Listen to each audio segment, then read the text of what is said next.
الحاضرين يركز عليه هو بركة. نشكرهم على التضامن معنا في هذه الوقفة الاحتجاجية الرمزية لتصحيح مسار التكوين من وزارة المالية، واللي أصبح يشكو من عديد النقائص ويرتكز أساسا على الولاءات وعلى المحاباة. يعني مشكلتنا مش شخصية، مشكلتنا هي في تحسين وكيفية إصلاح منظومة التكوين في وزارة المالية ككل، على خاطر وزارة المالية يلزمها تطور أنشطتها، يلزمها تقدم للمواطن خدمة تكون في مستوى عالي من الحرفية، وهذا معناها يرجع للتكوين اللي يتلقاه الأعوان، والتكوين هذا إذا كانوا مرتكز على الولاءات ما نجم يعطينا حتى شيء. هذا من ناحية. من ناحية أخرى اللي نطالبوا بتعيين إطار كفء عنده مشروع في التكوين. معناتها مش معقول يجينا كيف إطار آخر جيست شونجمون دو بوست من مدير عام في إدارة أخرى يحطوا لنا مدير عام في إدارة أخرى وما يتولاش الإصلاح، خاطر احنا اللي نطالبوا فيه في المسؤولين في وزارة المالية هو عنصرين. أولاً هو الكفاءة، ثانياً هو الأخلاق مع الإطارات ومع الأعوان نتاعو باش نمشيو في إطار ديمقراطية مؤسساتنا باش نقدروا نواجهوا المحطات القادمة والاستحقاقات القادمة اللي تونس تستحقها واللي تستحق كفاءاتها وتستحق الإصلاح. ولذلك احنا نطالبوا بتغيير المديرة العامة على أساس إن هي ما أعطتش ديسيني بوزيتيف، معناتها ما أعطتش ما أبدتش استعدادها للإصلاح بهذه المؤسسة. هذه من ناحية. من ناحية أخرى في خصوص التجاوزات القانونية اللي علموا عليها الأعوان، طالبنا بإجراء تدقيق وإجراء تحقيق في التجاوزات هذه من قبل هيكل محايد لا ينتمي لوزارة المالية، وذلك تجنبا لتداخل المهام. ما يجيش مدرسين المدرسة هذه يعملوا الكنترول، دونك هو راهو مش استنقاص من قيمة الهيكل المراقبة اللي عندنا، ولكن هو ضمان للحيادية بصفة عامة، وضمان عدم تداخل المهام بين هياكل الرقابة الموجودة وإطار التدريس الموجود. ثالثا احنا طلبنا بتكوين لجنة حتى تكلف بوضع برنامج إصلاح شامل لمنظومة التكوين بالمؤسسة هذه، وتكون النقابة ممثلة فيها بإطاراتها، وذلك اللي باش يكون برنامج التكوين أولا ينبع من الأعوان حسب الحاجيات نتاعهم، وثانيا يكون على مستوى عالي من الجودة ومن الكاليتي دو فورماسيون موجودة هنا في المؤسسة. وهذا نحبوا معناها ما نجموش ما نشاركوش فيه احنا كأعوان، نبديو راينا وتكون المؤسسة هذه مفتحة على المحيط نتاعها، سواء مع الجامعة سواء مع المؤسسات سواء مع المنظمات الدولية. هذه طالبين، نحن طالبين تكوين على مستوى عالي، على تكوين يستجيب لمتطلبات المرحلة القادمة والاستحقاقات اللي تنتظرها كوزارة وكبلاد بصفة عامة.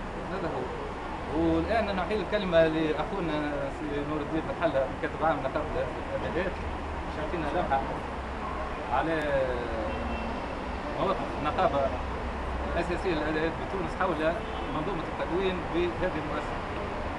والله احنا نحب نضيفوا حاجة خاطر نتكلم ديجا على منظومة التكوين، نحب نضيفوا حاجة اللي مش من معقول أنه تونس بعد 14 جانفي بزالت الممارسات بنفس الطريقة، بزالت المحسوبية، ما فماش شفافية، عباد كلونات فهمتني، كل مدير يجيبوا معاه الحاشية نتاعو ويولي يعمل جدار صد حتى الواحد باش يحسن الظروف نتاع الإدارة، وبالتالي احنا باش نتصداو كل ما هو محسوبية، كل ما هو إقصاء الكفاءات، واحنا بإذن الله باش نجيو. هي تو ما جاتش لهنا خاطر كان جات ممكن كان عندنا كلام آخر معاهم، هي ما جاتش هربت كالعاده، هما تو ولاو يهربوا عادي ومن بعد عندهم وجوه يجيو يعاودوا يرجعوا.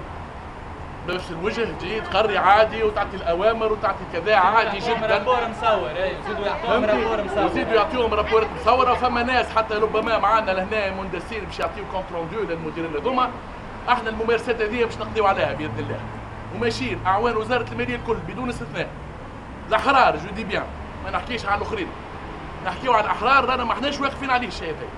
ورانا باش نواصلوا فيه ونجيو غدوه وبعد غدوه وباش نصعدوا، وباذن الله حتى رمز من رموز الفساد لا باش يوقع في درجه بدون استثناء. كل هذه لخدمه ايامات كشيش وايامات مصب ودن وايامات كذا بدون استثناء، اللي في ستاف اللي فوق على راس الادارات كلهم لازم يطيروا بدون استثناء. واحنا عازمين على الشيء هذا باذن الله وقادمين عليه وما احناش باش نتراجعوا فيه، وربي معنا الناس كل ان شاء الله، ونعاونوا بعضنا، المهم نعاونوا بعضنا واللي حاضر يبلغ الغايب. وان شاء الله باذن الله الغدوه يكون خير من اليوم برشا ان شاء الله، ما احناش متسيبين خاطر باذن الله. نشكركم على الحضور هذا، يعطيكم الصحة. تفضل توا الأولاد باش يعطيو معناها شنو مشاكلهم فريمون مع المؤسسة هذه ولاد المؤسسة. ونعطيو كلمة سي هذا مثلا سي فريد عين هذا إنسان، هذا دافور نتاع المؤسسة، هذا فساد إداري. تم تجميد التجربة نتاعي انا فكرة خاطر مانيش كان انا برك اعراض التهميش والاقصاء. التجربة نتاعي انا نجم نتصورها على 4-5 مسؤولين ابار الاعوان اللي كانوا تابعين خدمتي انا. اون طونك دافور انا عندي عام في الفريق وكنت مسؤول تلقى لي بلاص، عام في بيرو مسكر عليه اخر معامل توا كمل الانترنت مازال كمل قص عليه الضوء وممكن ياسر تطلع من لي واحد في الباب عشان تطلع. خليت لك المفتاح يا سيدي، ما قالت لك خليك المفتاح.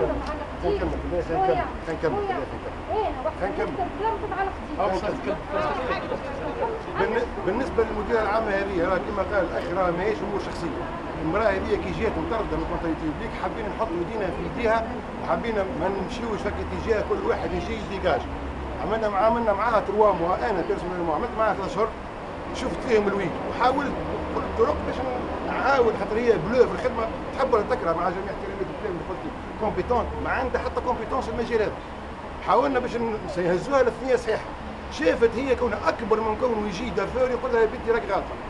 بمجرد بعثت لها مذكره قلت لها يا بنتي الناس راهو ثم اخطاء وثم تجاوزات وكذا نوقفوا عليها.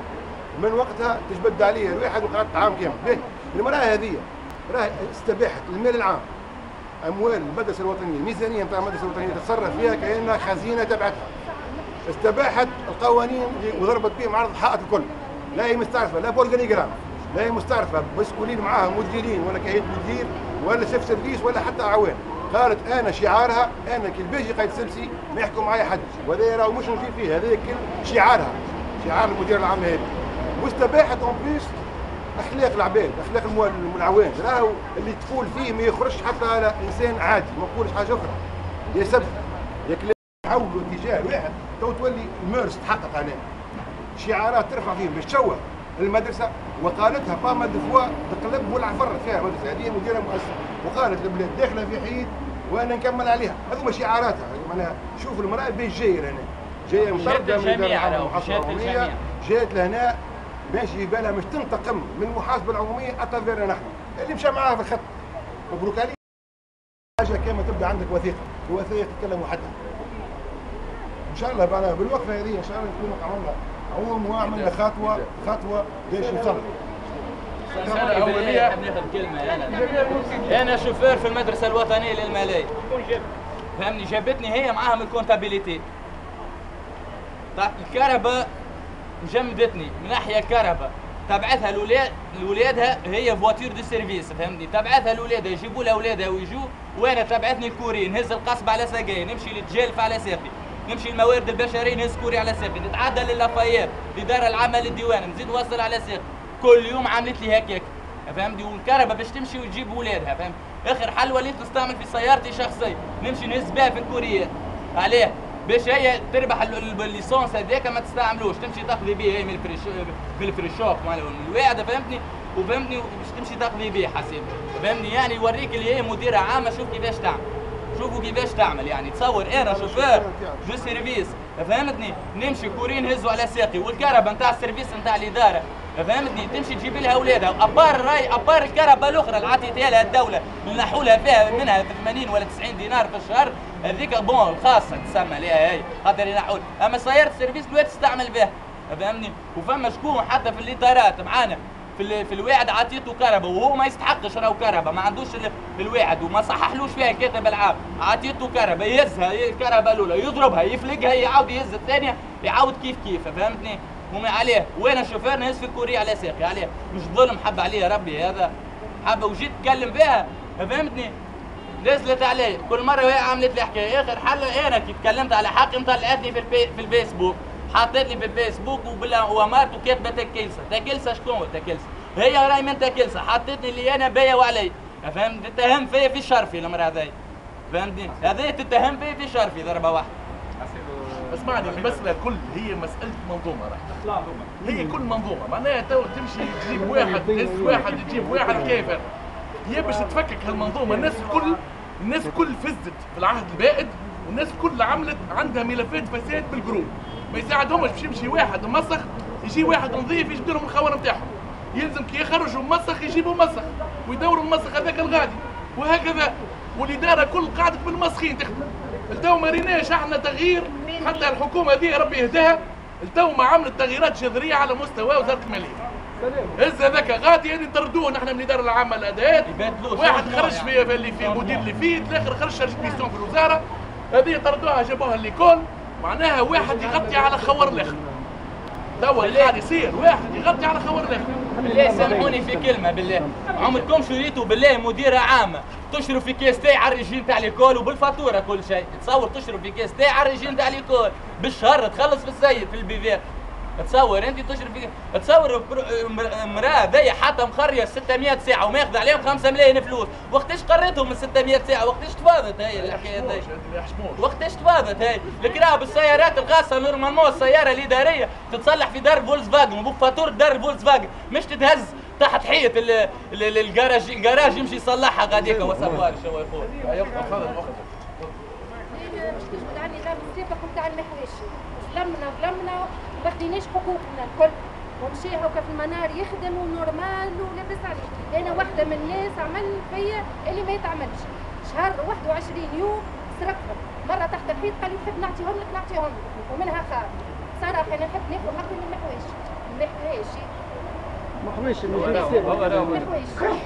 شيخ في المنار. هو ذاك هو انا سمعت في عشر محويشي المرمى ما فاتش لهنا في الديكور. كل شيء تهز الدار. مرمى غادي قعدت 5 سنين ولا قداش؟ دارهم مرمى لهنا مرمى غادي يعني. من نهج الساحل تبيضت ابيض واخضر، انا نسكن في المروج وهو في المروج، وهي تبيضت دار بيضه وخضراء. هنا كل يوم تهز، كل شيء تهز من الديكور، كل شيء يهز، وهو الشوفير بتاعه الاسود الزوز. انا هذاك حقي منه من الشوفير. دونك هذاك علاش هما كي بيمشي المحواشي ما ينجموش يجيبوا واحد نظيف، لازم يجيبوا محواشي ثاني. هانو في المنار طريقتهم عندهم محواشي اخر يجيبوه. انا نحب نعرج على حاجه تخص التدوين. في الدوره معناتها اللي فاتت مش عدات وقعت اقصاء وتهميش معناتها اكثر من نصف اعوان للمدرسه الوطنيه للماليه، وجابوا لنا معناتها دي ممبر من لامبو بالكونتابيليتي ومن القصبه ومن الفينانسمون يعسوا. فما واحد يعس حط البادج فيها اسمي من اللوطه، الناس كل شافت حميده مطماطي وهو راجل ويدور، وانا ما بين 4 حيوط وزيد كش عليا.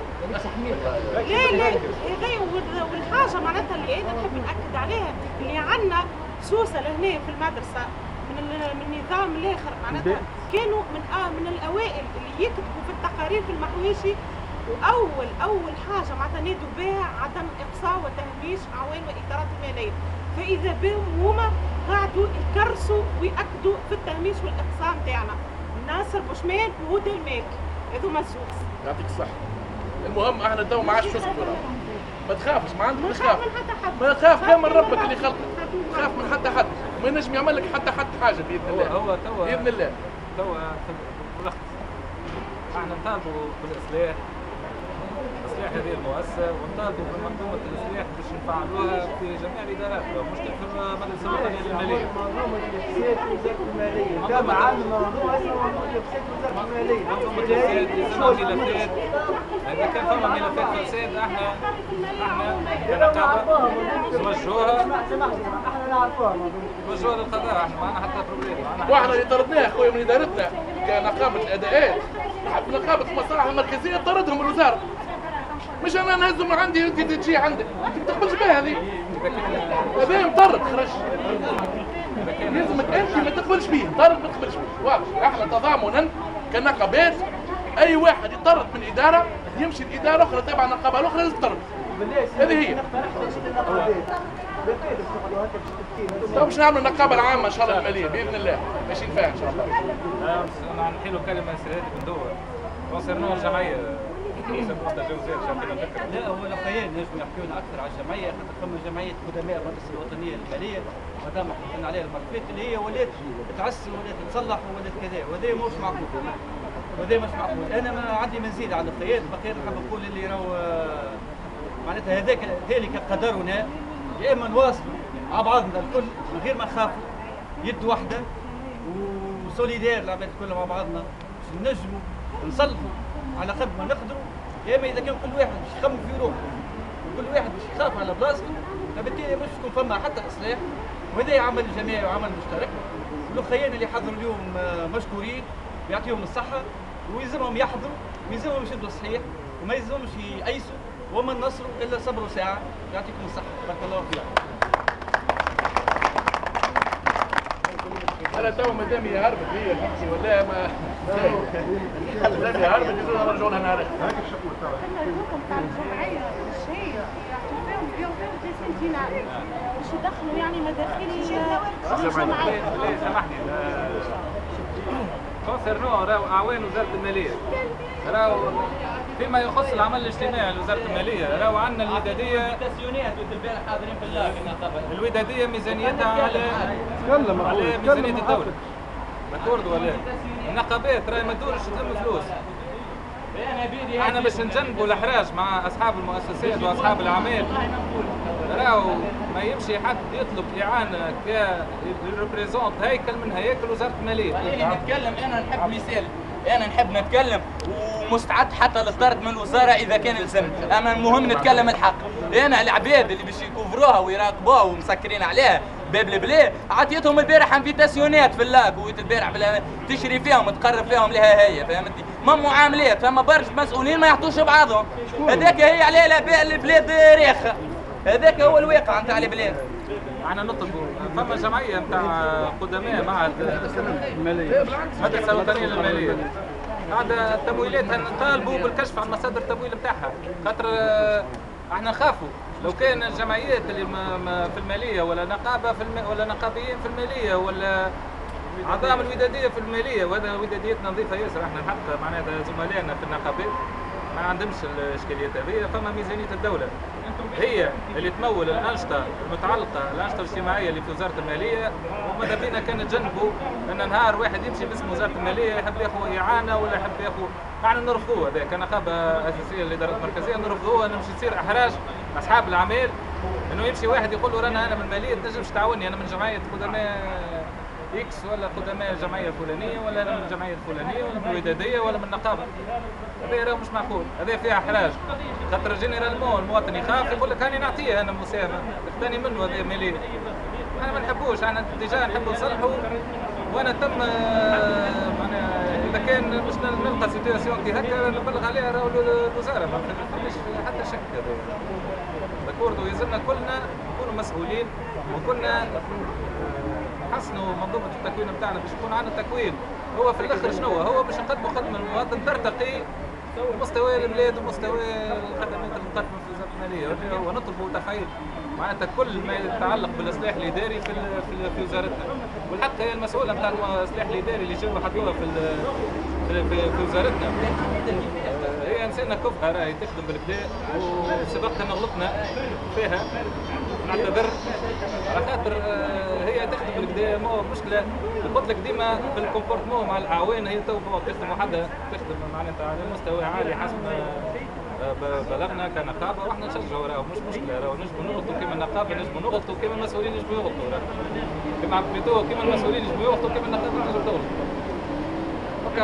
هو حبيت نقول شكرا لكم على مساندتنا، شكرا لكم على حضوركم وقت التجهيزيه. راهو هذا موضوع يخصنا الكل كعوائل ماليه، ولازمنا نكونوا يد واحده خاطر الاصلاح راهو المرحله الجايه رانا جاهزين لخوض جميع اشكال النضال باش نصلحوا كل مجموعه نوال كانت المفروض مع بالوضع نتاع التسميات المسقطه والعلاقه العموديه، ورئاسه الحكومه توا تقول انا كنت نحكم انا واغلبيه من الناس يكونوا اقليين فيه. اليوم على الاقل الناس اللي تحركت الاتحاد ما في صفاقس يحارب على الاقل في لوغاكم ريكونبونس في بارتيسيب في التسميات اللي تتم على مستوى رئاسه الحكومه. لازم يكون الاتحاد في باله بها ويعرف الناس الفاسدين يقصيهم من قبل ما تاخذ التسميات. هم ضبيهم ما يقولولناش عليها هذه ديجا حرب عندنا نعملوا فيها، خاطر هم ضبيهم التسميات يطلعوا جماعتهم كالعاده ما يساعدهمش. هذاك هو لازم الاتحاد يشارك على ماشيين فيه ان شاء الله. الاتحاد داخل في حوار تو يالف ما بين الاحزاب باش ما ينجمش معناها خاطر الحكومه هذه يقول لها نحكم وحدي، هي تحكم وحدها، هي ما كانش موجوده. الوقفه هذه بقطع النظر يعني على الغايه منها ولا كذا، نحن كمتكونين هنا في وزاره في المدرسه الوطنيه للماليه ثم نقطتين ممكن الواحد ينجم يتطرق لهم. هي الطريقه نتاع التكوين، لانه بصراحه يعني ما نحكيش مثلا على ديكروك ولا حاجه، اما وزاره الماليه واعوان وزاره الماليه بصفه عامه محتاجين الى طريقه نتاع تكوين يعني بيداغوجيه وطريقه نتاع تكوين يعني علميه وعلى اسس صحيحه. وعندنا يعني احنا نتصور في يعني في بلادنا عندنا من الكفاءات القادره يعني على التكوين في المجال هذا، والدليل على ذلك انا واحد من الناس يعني في الدوره التكوينيه هذه ثم كفاءات يعني اللي هم تابعين وزاره الماليه، واللي هم يعني كفاءات من سواء من الاداره العامه للاداءات او الاداره العامه للمحاسبه العموميه، يعني قاعدين يعني بكل صراحه يعطونا في تكوين يعني لا مش هش حقيقة، ما نقولش هش يعني للامانه تكوين يعني في المستوى، خاطر احنا يعني ما نجموش احنا اليوم اذا كان يعني ناس متضامنين مع بعضنا وكذا ما ينجمش واحد يقدح في زملائه او هذوما مثلا ناس يكونوا فينا زملائنا واطارات يعني من الاداره العامه للاداءات ومن المحاسبه العموميه. اي في الاطارات المركزيه ما نحكيش انا على اللي يجيني فيه، نحكي على البروف اللي يكونوا فينا، نحكي على البروف